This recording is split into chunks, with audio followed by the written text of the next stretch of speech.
Por que abuso doméstico é abuso infantil?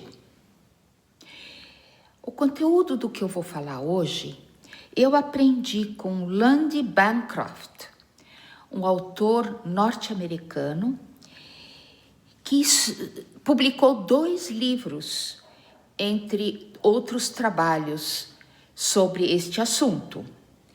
Um deles, o título é Por que ele faz isso? E o segundo, Quando papai machuca a mamãe, ajudando as crianças a se curar. Ele, Lundy Bancroft, focaliza na violência doméstica da mulher.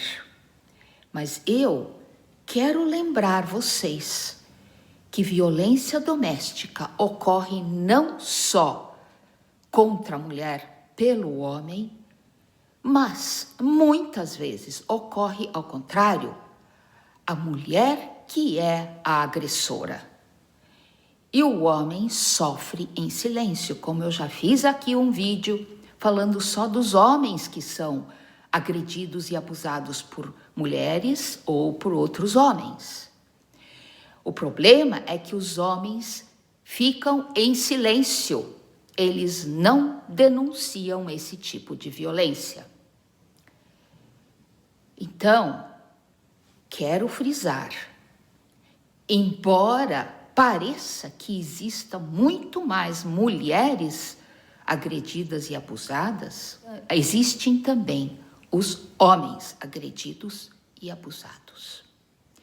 E qualquer agressão, abuso, violência que ocorre no ambiente doméstico é violência contra as crianças, se houver filhos neste lar. Por quê? O que acontece no coração da criança, na alma da criança, que assiste papai batendo na mamãe? Papai humilhando a mamãe? Ou vice-versa, a mãe fazendo isso com o papai? O que acontece? A criança fica assustada em primeiro lugar. Ela não sabe bem o que está acontecendo. Violência sempre assusta, ainda mais uma criança que depende daqueles adultos por sua sobrevivência, por seu alimento, por sua proteção. Então, aquela violência coloca em xeque a sensação de segurança da criança.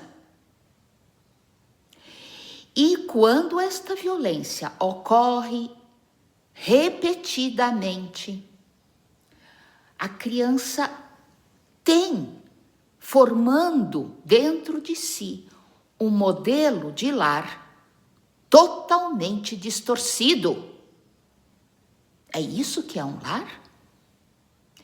Como é que essa criança vai ser depois quando adulta? Sem um modelo adequado, sem um modelo de lar protetor e amoroso. Então, como então vamos lidar com isso? Primeiro, saber que isto afeta a todos. Não afeta só a mãe, não afeta só o pai. Afeta a todos. E se ainda por causa deste modelo distorcido, um irmão ou uma irmã passa a imitar este modelo, ocorrem agressões também entre irmãos. Mamãe está agredindo o papai, por que eu não posso fazer o mesmo com o meu irmãozinho? É isto que a criança aprendeu, então ela vai fazer. Os sinais de que o abuso existe e está afetando a criança, que um professor, por exemplo, pode perceber, ou algum parente, um familiar, ou um médico, um assistente social, que muitas vezes eles já sabem, obviamente, porque são treinados para detectar essas coisas. A criança tem problemas para dormir. Ela não consegue se desligar, porque ela tem medo. Manifesta problemas para comer. Manifesta, como eu já falei, brigas entre irmãos. Não necessariamente um realmente abusando do outro, mas brigas. É esse o clima dentro da família. Não existe amorosidade, existe inimizade. Então, isso também as crianças imitam, como eu já falei. As crianças passam a não respeitar aquele pai ou aquela mãe que são alvo de abuso. Ora, aquele pai não é respeitado pela mãe, então nós também vamos desrespeitar. E aí, esse pai ou essa mãe não tem autoridade com esta criança. E assim, o abusador ou abusadora do casal acaba tendo controle de todos, não só do parceiro da parceira, mas também dos filhos.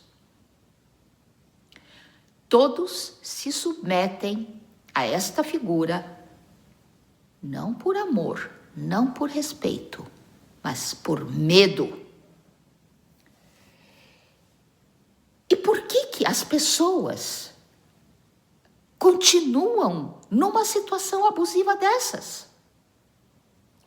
Sabemos que no Brasil, principalmente, muitas mulheres não conseguem sair desta situação.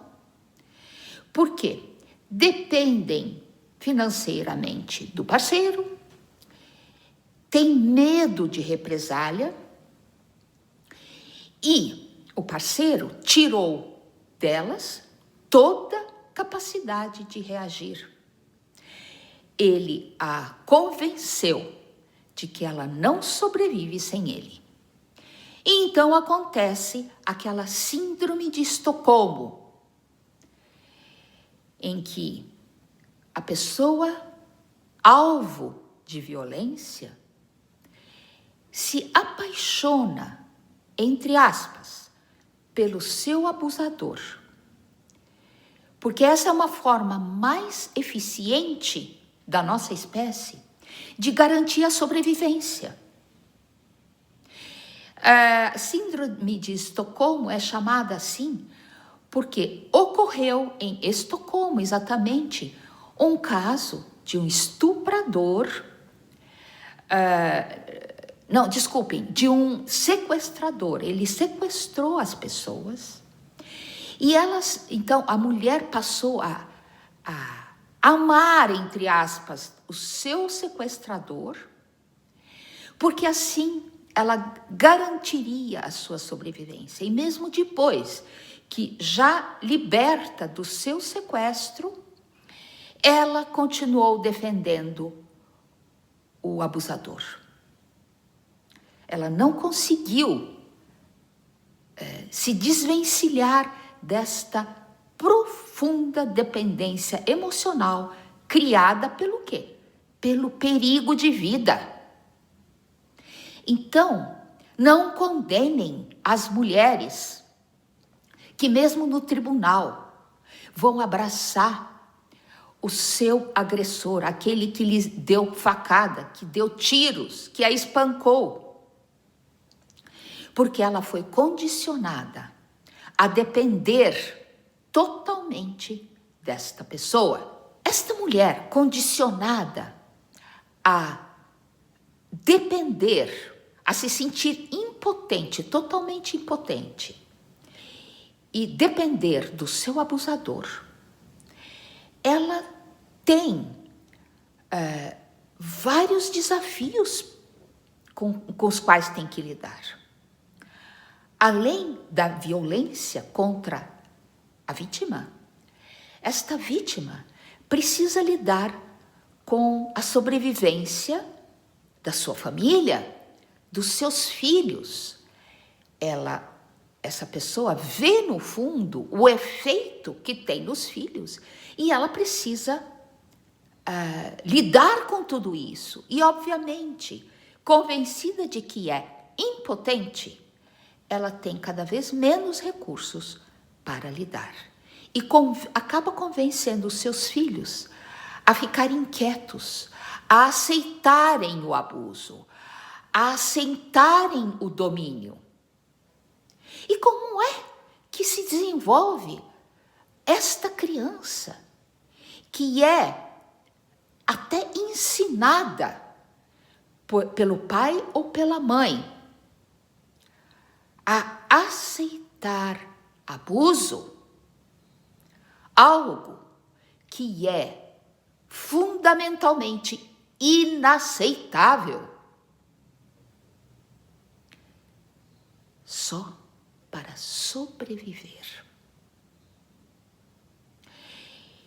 Então, juízes, advogados, delegacias, não culpem esta mulher ou este raro homem que vai denunciar o abuso e depois retira a queixa. É uma pessoa amedrontada. Eu não sei ainda qual é a solução para isso, mas isto é urgente para ser resolvido pelos poderes públicos, porque esta pessoa abusada não tem mais a quem recorrer. E como já aconteceu várias vezes, essa pessoa que foi denunciar, depois voltou para o abusador, acaba sendo morta pelo abusador. Como esta pessoa pode defender os filhos?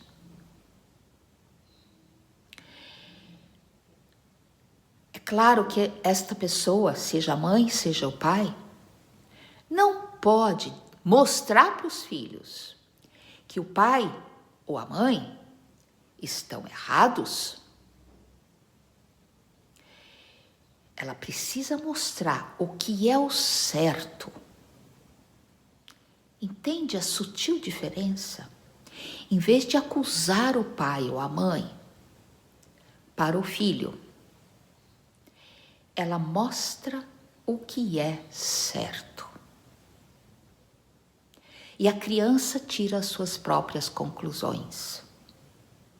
Porque se a mãe ou o pai critica o outro para o filho, o que vai acontecer?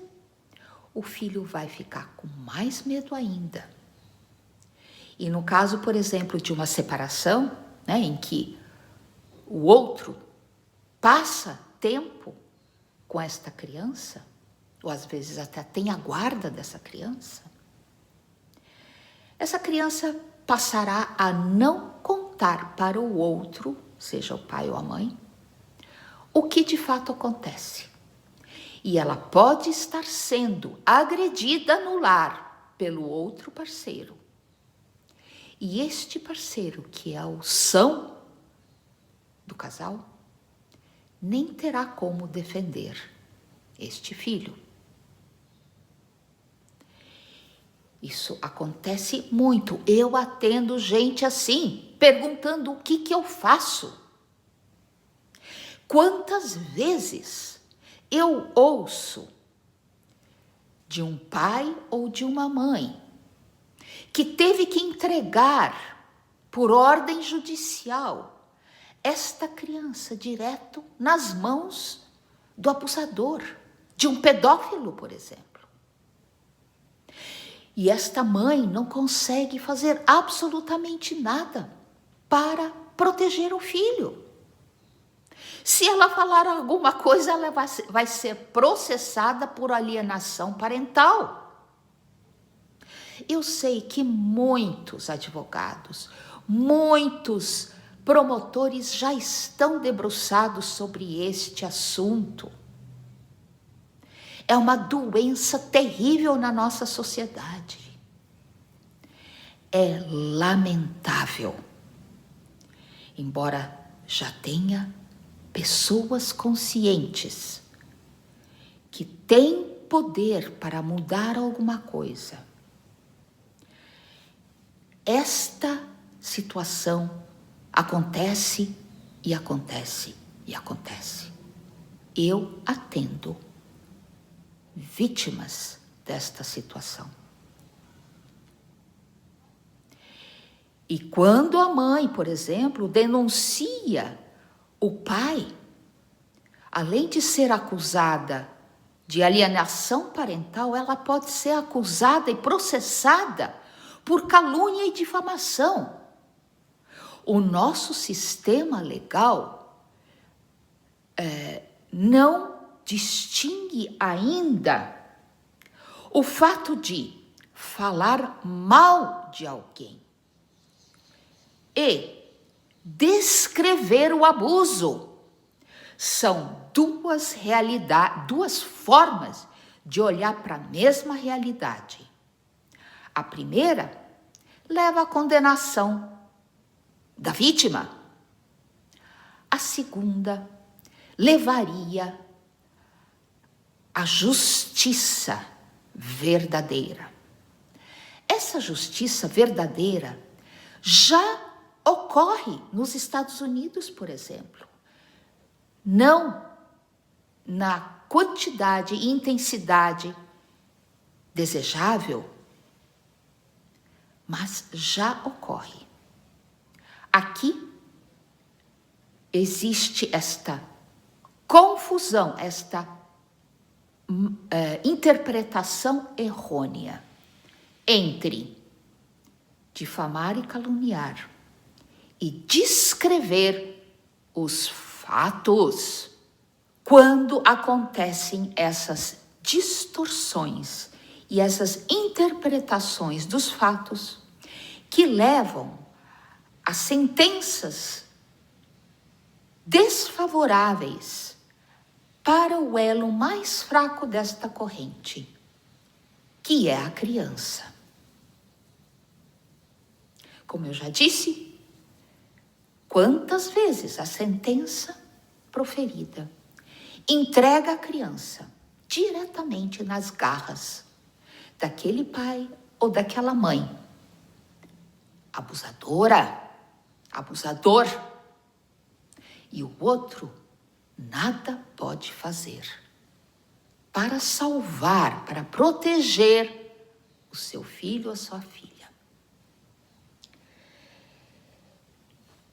Essa criança, nas garras deste pai ou desta mãe, vai crescer como? Ela vai crescer continuando ter como modelo uma distorção, uma doença, uma forma totalmente errada de amor, entre aspas, né? Que isso não é amor, paterno ou materno. Então, principalmente nos processos de divórcio, este assunto precisa ser trazido à tona. Quantas vezes eu ouço que a criança e o outro parceiro, a verdadeira vítima, passaram por testes psicológicos neste processo de divórcio, nesses julgamentos. E o veredito, o laudo, é totalmente distorcido. Por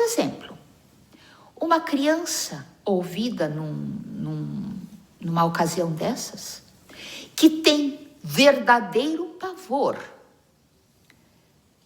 do pai ou da mãe abusivo, ela vai dizer que ama o pai, ama a mãe.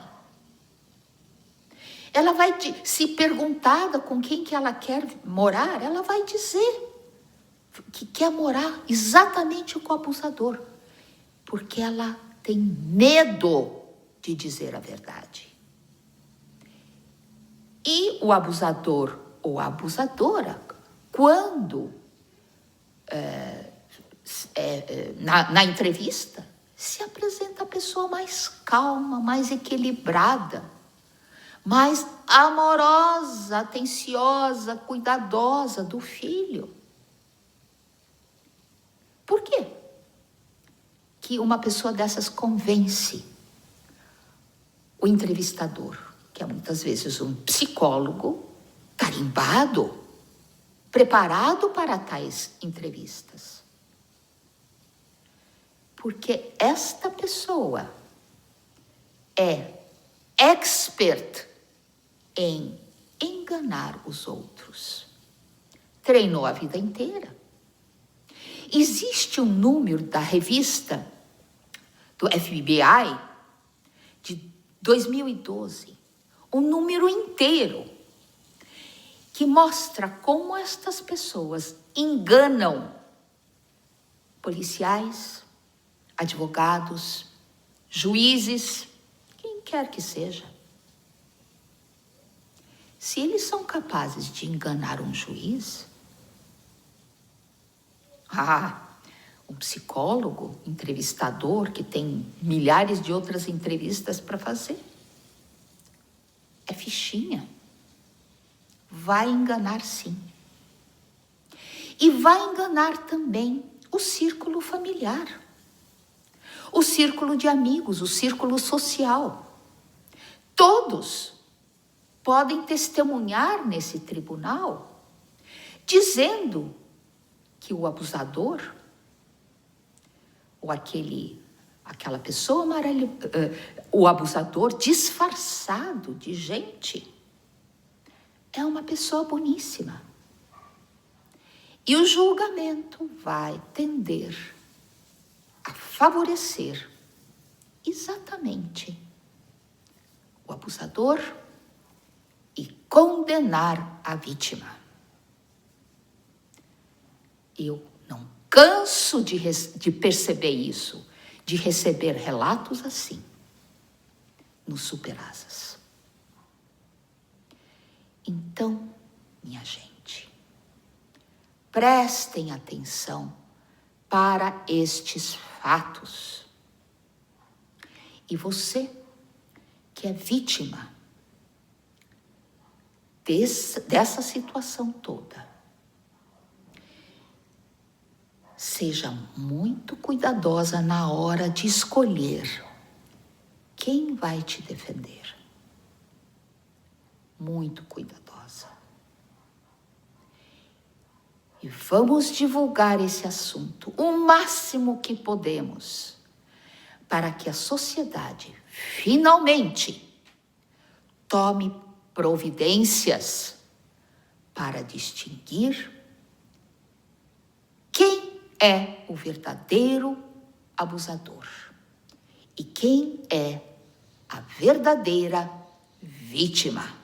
Abuso não é necessariamente só abuso físico. Um abusador ou uma abusadora pode machucar.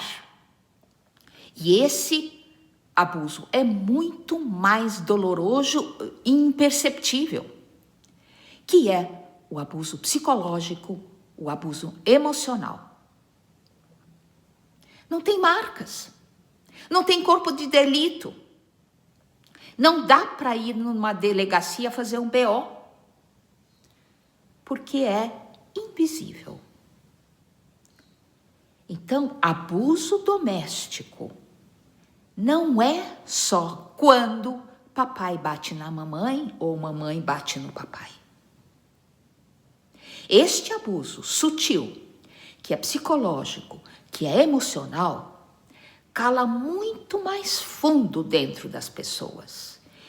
Incapacita tanto a vítima, que é o pai ou a mãe, quanto as crianças,